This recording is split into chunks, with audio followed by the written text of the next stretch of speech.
കോനായിലെ ബെഞ്ചിൽ അച്ഛൻ ദൂരേക്ക് നോക്കിക്കൊണ്ട് അങ്ങനെ ഇരിക്കുകയാണ്. നല്ലൊരു മഴ ഇപ്പോൾ പെയ്തു തുറന്നതേയുള്ളൂ. എന്നാലും ആകാശം ഇപ്പോഴും മൂടിക്കെട്ടി കിടപ്പുണ്ട്. വൈകുന്നേരമായതേയുള്ളൂവെങ്കിലും രാത്രിയായതിൻ്റെ ഒരു പ്രതീതി. ഇങ്ങനെ പെയ്യുകയാണെങ്കിൽ വെള്ളം കയറിയത് തന്നെ, അച്ഛൻ ആരോടുന്നില്ലാതെ പറയുന്നുണ്ട്. പണ്ട് 68-ൽ വെള്ളപ്പൊക്കമുണ്ടായതിൽ പിന്നെ മഴ വരുമ്പോഴേ അച്ഛന് പേടിയാണ്. മഴ വീണ്ടും ശക്തിയായി പെയ്തു തുടങ്ങി. കൂട്ടിന് കാറ്റും മിന്നലും ഇടിയുമൊക്കെയുണ്ട്. പറമ്പിലെ പേരയും തെങ്ങും കവുങ്ങുമൊക്കെ കാറ്റിൽ ഇളകിയാടി. മുറ്റത്തിൻ്റെ ഒരു ഭാഗത്ത് പശുവിൻ്റെ ആലയുടെ അടുത്തുള്ള തെങ്ങിൽ നിന്നും ഒരു ഓല വലിയ ശബ്ദത്തോടെ വീടിൻ്റെ ഓടിന്മേൽ തട്ടിയില്ല എന്ന തോതിൽ നിലം പറ്റി. അച്ഛൻ ബെഞ്ചുമേൽ നിന്ന് എഴുന്നേറ്റ് തെങ്ങിന്മേലേക്ക് പേടിയോടെ നോക്കുന്നുണ്ട്.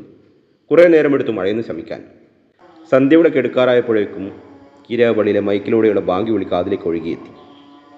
അപ്പുറത്തെ പറമ്പിലൂടെ ആരൊക്കെയോ ടോർച്ച് തെളിയിച്ചുകൊണ്ട് നടന്നു വരുന്നുണ്ട്. വയലിലൊക്കെ വെള്ളമായതുകൊണ്ട് തണ്ടപ്പറമ്പിലേക്ക് പോകാൻ വീടിൻ്റെ പറമ്പിലൂടെ പോകുന്നവരാണ്. പോകുന്ന പോക്കിൽ അച്ഛനോട് ലോകം പറയാൻ അവർ മറന്നില്ല. നേരം അങ്ങനെ പോയി. കോനായിൽ നിന്നാൽ നല്ല തണുത്ത കാറ്റ് തഴുകിത്തലോടി കടന്നു പോകുന്നുണ്ട്. കോനായുടെ ഒരു ഭാഗത്ത് പായിട്ട് എല്ലാവരും ഇരിക്കുകയാണ്. ചുമരിനോട് ചേർന്ന് ചിമ്മിണി വിളക്കും തീപ്പട്ടിയും ഒരു മുൻകരുതൽ എന്ന പോലെ വെച്ചത് കാണാം. കറണ്ട് ഏത് നിമിഷവും പോയേക്കാം. അച്ഛൻ അകത്ത് കയറി പടിഞ്ഞിറ്റകത്തെ മേശമേൽ വെച്ചിരിക്കുന്ന ടോർച്ച് എടുത്ത് കൊണ്ടുവന്ന് മുറ്റത്തിറങ്ങി അങ്ങ് ദൂരെ വയലിലേക്ക് ടോർച്ച് തെളിയിച്ച് നോക്കി. ടോർച്ചിൻ്റെ നേരിയ വെട്ടത്തിൽ ദൂരെയുള്ള വെള്ളത്തിൻ്റെ തിളക്കം തെളിഞ്ഞ് കാണാമായിരുന്നു. വെള്ളം കയറും. ചേതിയുടെ അറ്റത്ത് വന്ന് പശുത്തൊഴുത്തിലേക്ക് ടോർച്ച് തെളിയിച്ചുകൊണ്ട് അച്ഛൻ പറഞ്ഞു. തൊഴുത്തിൻ്റെ ഒരു സൈഡിൽ ഇതൊന്നും അറിയാതെ പശു കിടക്കുന്നുണ്ട്. ചെറിയ ഭീതിയോടെ രാത്രി കനക്കുകയാണ്. മുണ്ടത്തോടെ പഴയ പാലം മുങ്ങിയെന്നും വെള്ളം റോഡ് കടന്ന് ഇപ്പുറത്തെത്തിയെന്നുമൊക്കെ ആരോ പറയുന്നുണ്ട്. പിറ്റേന്ന് രാവിലെ ഞാൻ എഴുന്നേറ്റപ്പോഴേക്കും വെള്ളം വയലിലൂടെ ഞങ്ങളുടെ പറമ്പിലെത്തിയിരുന്നു. പല്ല് തേക്കാനുള്ള ഉമിക്കരിയും കയ്യിൽ തട്ടി ഞാൻ മുറ്റത്തെ കോണിപ്പടികൾ ഇറങ്ങി കണ്ടത്തിലെ പേരമരത്തിൻ്റെ അതിലേക്കൂടി ഇറങ്ങി നോക്കി. വെള്ളം കാലുകളെ തഴുകി നിൽക്കുകയാണ്. പല്ല് തേച്ച് കഴിഞ്ഞ് ചെറിയൊരു ചുള്ളിക്കമ്പെടുത്ത് വെള്ളത്തിന് തൊട്ട് കൊള്ളിന്മേൽ കുത്തിക്കയറ്റി. ചായയൊക്കെ കുടിച്ച് ഞാൻ വന്ന് നോക്കുമ്പം ചുള്ളിക്കമ്പ് വെള്ളത്തിൽ മുങ്ങിക്കിടക്കുകയാണ്. വെള്ളം കയറുകയാണ്! ഞാൻ സന്തോഷത്താൽ വിളിച്ചുപോയി. പക്ഷേ എൻ്റെ സന്തോഷത്തിൽ ആരും പങ്കുചേർന്നില്ല. വെള്ളം കുറച്ചുകൂടെ കയറിയിട്ട് വേണം എനിക്കൊന്ന് വെള്ളത്തിലിറങ്ങി കുളിക്കാൻ. ഞാൻ പേരമരത്തിൽ ചാരി അങ്ങനെ നിന്നു.